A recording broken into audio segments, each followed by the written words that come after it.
कहानी है रामपुर गांव की, जहां के मर्द महिलाओं को हमेशा नीचा दिखाने की कोशिश में रहते। अरे अभी तक खाना नहीं आया, क्या मुझे एक और शादी करने की जरूरत है? नहीं जी नहीं, ऐसा मत करना, वरना मैं कहाँ जाऊंगी। खाना लेकर मैं अभी आई जी। गांव की पंचायत में भी फैसले हमेशा औरतों के खिलाफ ही रहते। मैं जो फैसला सुनाता हूँ वो भगवान की आज्ञा होती है। इस लड़के ने अपने मन से शादी करके अच्छा नहीं किया। लड़के को घर भेज दो और इसकी शादी इसकी जाति की किसी लड़के से करवा दो, लेकिन ये लड़की, इसे तो गांव के बाहर निकाल दो। नहीं नहीं जमींदार साहब, ये क्या बोल रहे हैं? ऐसा नहीं हो सकता। मेरी बेटी मासूम है, इसे अच्छे बुरे की समझ नहीं है। अरे कहाँ जाएगी ये बेचारी? कहाँ जाएगी? इतनी चिंता है तो पूरे परिवार का गांव निकाला कर देते हैं। बेचारे पूरे बसे बसाए परिवार को गांव छोड़ना पड़ता है। चाहे जो हो, अगर बेटियों को कंट्रोल नहीं कर सकते तो गांव में रहने का कोई मतलब नहीं है। यहाँ औरतों को दब कर रहना होगा। कोई भी अपने हिसाब से कुछ नहीं कर सकता, सब ईश्वर की मर्जी से ही होगा। तभी गांव का एक आदमी दौड़ा दौड़ा आता है। सरपंच साहब, जमींदार साहब, वो कालिया है ना, उसकी बेटी पढ़ने के लिए शहर जा रही है। अच्छा, ये कब हो गया? और कालिया की हिम्मत कैसे हो गई ऐसा करने की? लेकर आओ उसे और उसकी बेटी को। बस फिर क्या था, हाजिर हो जाते हैं कालिया और उसकी बेटी सरपंच के सामने। अरे कालिया, ये क्या सुनने में आ रहा है? बेटी को इंजीनियर बना रहा है तू? और ये बता, गांव में तो स्कूल नहीं है, फिर कहां से इतनी क्लास पास कर गई तेरी बेटी? राधा, जो कि कालिया की बेटी है, उसे लगता है कि सरपंच उसकी तारीफ कर रहे हैं। सरपंच जी, मैंने ऑनलाइन पढ़ाई की है, डिस्टेंस लर्निंग से। सभी में मैंने अच्छे नंबर पाए हैं, जिसे देखते हुए शहर की इंजीनियरिंग कॉलेज में मुझे स्कॉलरशिप मिली है। वाह जी वाह, क्या होती है ये? पहले तो ये बताओ, फिर आगे की बात करते हैं। पूरा गांव राधा की बात सुन रहा था और राधा बोलती जा रही थी। तो ऐसे मैं फ्री में एक अच्छी शिक्षा लेकर गांव में जो कुछ परेशानियां हैं, जैसे बिजली, पानी और इंटरनेट जैसी समस्याओं के लिए काम करूंगी। मैं गांव को शहर से जोड़ने के लिए पुल का निर्माण करवाने का प्रस्ताव रखूंगी। मुझे पूरी उम्मीद है कि जल्द ही हमारा गांव भी तरक्की की राह पर चल पड़ेगा। राधा की बात सुनकर सारे गांव वाले ताली बजाने लगते हैं। सरपंच को समझ नहीं आता कि वो क्या करे। चुप रह नादान लड़की, गांव के खिलाफ जाने के लिए तुझे गांव से बेदखल कर दिया जाएगा, वो भी पूरे परिवार के साथ। और हाँ, अगर ठीक से गांव में रहना चाहती है तो ये पढ़ाई लिखाई छोड़ दे। हम तेरे लिए गांव का कोई होनहार लड़का देखेंगे। तभी गांव का एक आदमी बोल पड़ता है। अरे नहीं नहीं सरपंच जी, राधा बिटिया जो बता रही है, अगर वैसा हो जाए तो हम लोगों को पैसा कमाने के लिए बाहर नहीं जाना पड़ेगा। हाँ जी, और ना ही कोसों दूर पानी के लिए भटकना पड़ेगा। हमारे बच्चे भी अच्छी पढ़ाई कर सकेंगे और आगे बढ़ेंगे, ना कि हमारी तरह खेती करते बैठेंगे। क्यों गांव वालों, राधा बिटिया का साथ देना चाहिए ना। सरपंच देखता है कि गांव राधा के साथ है तो वो चुप हो जाता है। वो घर आकर अपने सलाहकार से बात करता है, जो बहुत ही चालाक किस्म का इंसान होता है।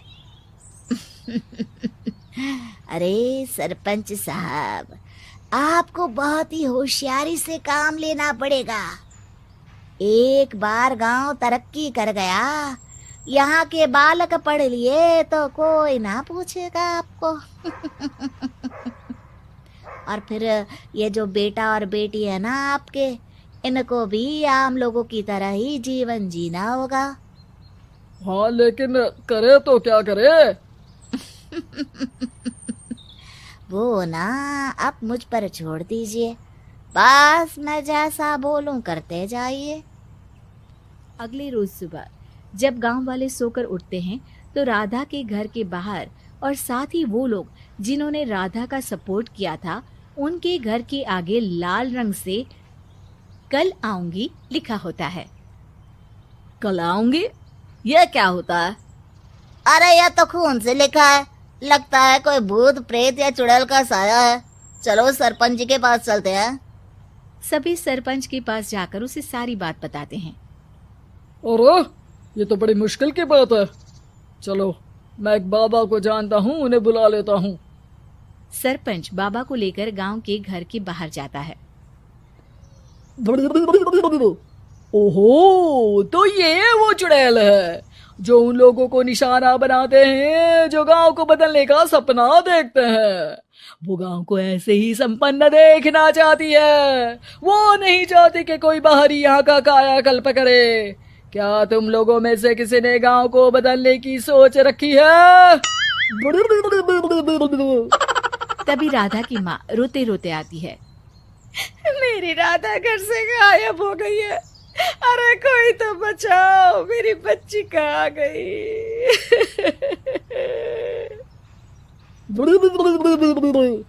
ले गई वो चुड़ैल, तेरी बच्ची को ले गई। अब वो उसे श्रापित करके छोड़ेगी, उस पर चुड़ैल का साया हो जाएगा। तभी बुरी सी हालत में राधा भी वहां आ जाती है। उसके बाल चुड़ैल की तरह फैले होते हैं और कपड़ों में खून लगा होता है। सभी राधा को देखकर डर जाते हैं। माँ, पता नहीं मुझे कौन उठा कर ले गया था। अरे दूर दूर हो जा चुड़ैल, अब हम लोग इस गांव में नहीं रुकेंगे। अरे कैसी बातें कर रहे हैं आप? कल तो आप मेरे भरोसे गांव का हुलिया बदलने, अपने बच्चों को पढ़ाने और तरक्की उन्नति की बात कर रहे थे, तो आज क्या हो गया आपको? ये फिर तुम लोगों को बहकाएगी। ये चुड़ैल गांव में आ चुकी है, ऐसे ही ये तुम्हारे घर के बच्चों को भी ले जाएगी। गांव वाले राधा को गांव से बाहर निकाल देते हैं। उसके माँ बाप रोते रहते हैं, लेकिन गांव वाले नहीं मानते। मैं भी अपनी बहन के साथ गांव के बाहर रहूंगा, लेकिन वो पढ़ाई नहीं छोड़ेगी। वहीं सरपंच के घर पर सलाहकार कहता है। देखा, सांप भी मर गया और लाठी भी नहीं टूटी। लेकिन अगले ही दिन सरपंच के घर के बाहर भी वही शब्द लिखे होते हैं। और फिर सरपंच की बीवी कहती है, हमारी बेटी को किसी ने अगवा कर लिया है। तभी राधा का भाई वहां आ जाता है। अरे गांव वालों, मैंने सरपंच जी की बेटी को देखा था। वो चुड़ैल उसे उठाकर ले जा रही थी। अरे क्या मजाक कर रहे हो? नहीं नहीं सरपंच जी, आप नहीं जानते। वो चुड़ैल अब आपकी बेटी में आ जाएगी, जैसे राधा के अंदर आ गई थी।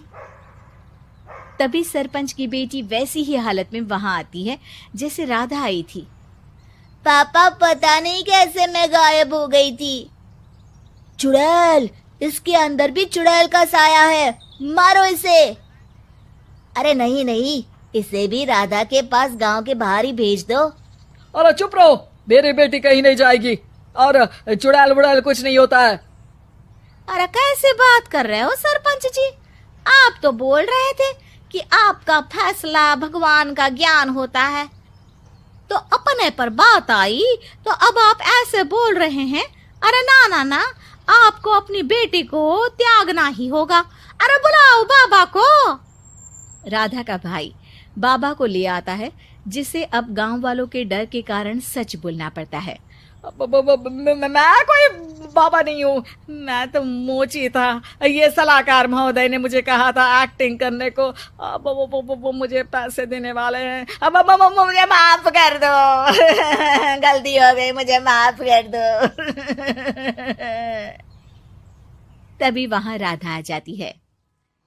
देखा सरपंच जी, जब गांव के बच्चे साक्षर होंगे तो आप जैसे लोगों की चालाकी नहीं चलेगी।